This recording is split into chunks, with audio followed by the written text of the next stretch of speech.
Pada sesi ini, kita akan membahas mengenai Computer Aided Design atau yang lebih kita kenal dengan CAD. Agenda pada pertemuan kita kali ini pertama adalah sedikit overview mengenai CAD software, kemudian kita akan membahas lebih spesifik mengenai software yang akan kita gunakan, yaitu Fusion 360. Nah, kita juga akan membahas mengenai parametric modeling, dan yang terakhir akan ada sedikit perkenalan mengenai user interface pada Fusion 360. Jadi CAD itu atau Computer Aided Design merupakan suatu teknologi yang digunakan untuk menggambar teknik.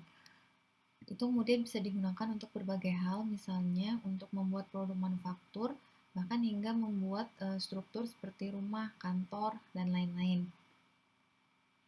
Sebelumnya kita sudah belajar menggambar secara manual ya. Nah, dari sesi ini ke depannya kita akan menggambar teknik dengan menggunakan CAD software Fusion 360.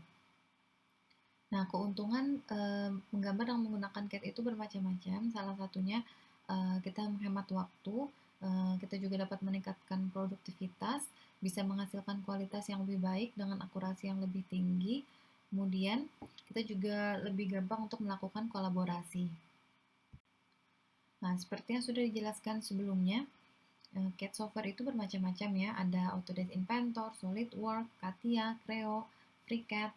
Nah, kita di sini akan menggunakan Autodesk Fusion 360. Nah, mengapa kita memilih Fusion 360? Jadi ini adalah software yang berbasis cloud. Pada dasarnya memang membutuhkan koneksi internet, tapi kita juga bisa gunakan secara offline. Seperti yang sudah dijelaskan sebelumnya juga, ini ada free version untuk student. Jadi harapannya semua udah download ya softwarenya. Nah, selain itu software ini juga cocok digunakan untuk kolaborasi.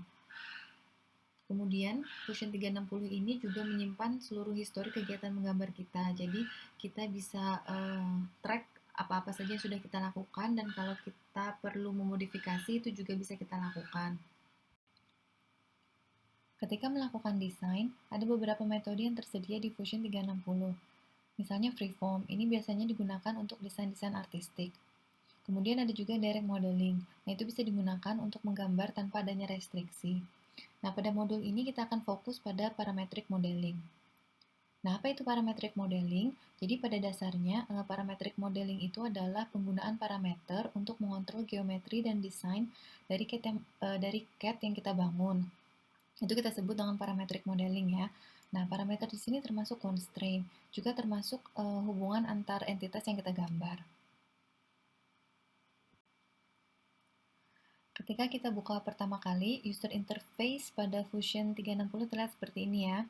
Nah, mari kita lihat fitur-fitur yang tersedia pada user interface ini. Di pojok kiri atas itu ada application bar. Di sini ada data panel yang bentuknya kotak-kotak. Dari situ kita bisa mengakses desain-desain file kita. Kemudian ada file menu untuk membuat, mengekspor, atau untuk kita share hasil pekerjaan kita. Kemudian juga ada menu menyimpan atau save, dan menu undo dan redo button.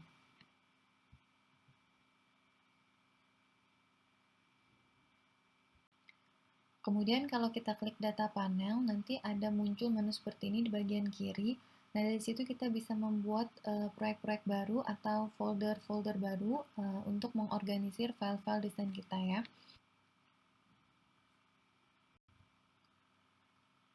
Di bawah application tool, itu ada toolbar. Kita bisa memilih workspace yang kita perlukan. Jadi ada design, ada rendering, animation. Silahkan nanti dicek sendiri.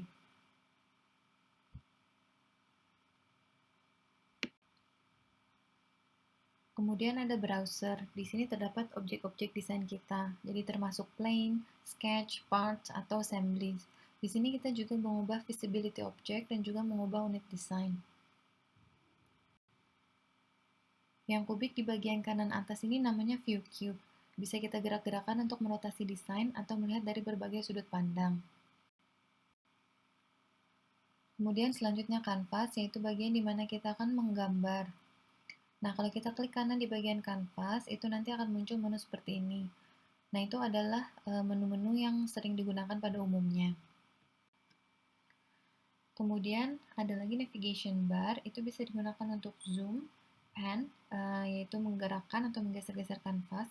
Kemudian juga bisa untuk melakukan rotasi. Nah, di sini ada beberapa shortcut yang bisa kita gunakan. Nanti silakan dicoba sendiri.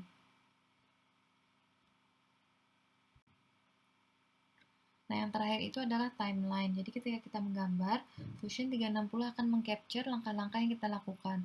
Sehingga nanti kita bisa kembali ke beberapa langkah sebelumnya dan memodifikasi jika memang diperlukan. Karena di sini tidak ada gambar apa-apa, maka timeline juga kosong ya. Nah, sekian untuk perkenalan mengenai CAD software Fusion 360 dan fitur-fitur yang terdapat pada user interface-nya. Selanjutnya kita nanti akan membahas mengenai fitur-fitur drawing yang ada pada Fusion 360.